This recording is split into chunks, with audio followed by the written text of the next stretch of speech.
જય શ્રી કૃષ્ણ. શ્રીમદ ભગવદ્ ગીતા શ્લોક નંબર 2.61.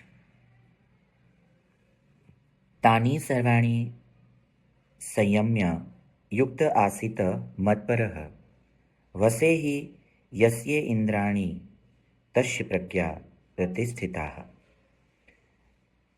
માટે અહીંયા ભગવાન કૃષ્ણ એ કહે છે કે મન અને ઇન્દ્રિયોને સંયમપૂર્વક ભગવત પરાયણ જો કરી લે તો માણસ ઇન્દ્રિય વિજય કરી શકે છે. એટલે સાધક માટે જરૂરી છે કે પોતે સમસ્ત ઇન્દ્રિયોને વશમાં કરી સમાહિત ચિત્તવાલો થયેલો મારા પરાયણ થઈ અને ધ્યાનમાં બેસે. કેમ કે પુરુષની ઇન્દ્રિયો વશમાં હોય છે તે જ પુરુષ સ્થિર બુદ્ધિ થાય છે. અહીંયા સમજવા જેવું છે કે હવે ભગવાન શ્રી કૃષ્ણએ એવું કીધું કે તું મારામાં પરાયણ થા. મારામાં એટલે કૃષ્ણમાં. કૃષ્ણ એટલે આપણું કેન્દ્ર છે ને એ સ્વકેન્દ્ર છે.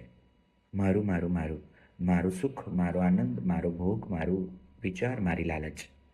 હા, પણ જો તમારી પાસે એક ઉચ્ચ કેન્દ્ર હશે, કૃષ્ણ એટલે તમે સમજો સત્ય, શાંતિ, આનંદ, આપણે એની શોધમાં છીએ.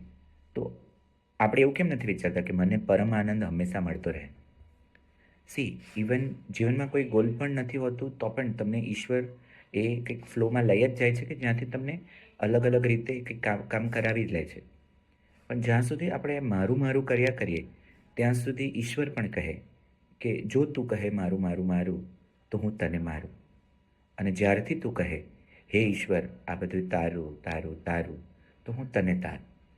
તો અહીંયા આપણા જીવનમાં એક ઉચ્ચ ધ્યેય, ઉચ્ચ શાંતિ કે ઉચ્ચ આનંદને ધ્યેય બનાવીએ, કૃષ્ણને, ભગવત ભક્તિને આપણા જીવનમાં લાવીએ તો આ ઇન્દ્રિયાતીત વિષયો છે એનું જે આપણે ભોગ વિલાસની કામનાઓ છે એ ઓછી થઈ જાય અને આ ઇન્દ્રિયો જો વશ થાય તો આપણે સ્થિર બુદ્ધિ થઈ શકીએ. મારા માટે પણ એ જ લર્નિંગ છે. Thank you.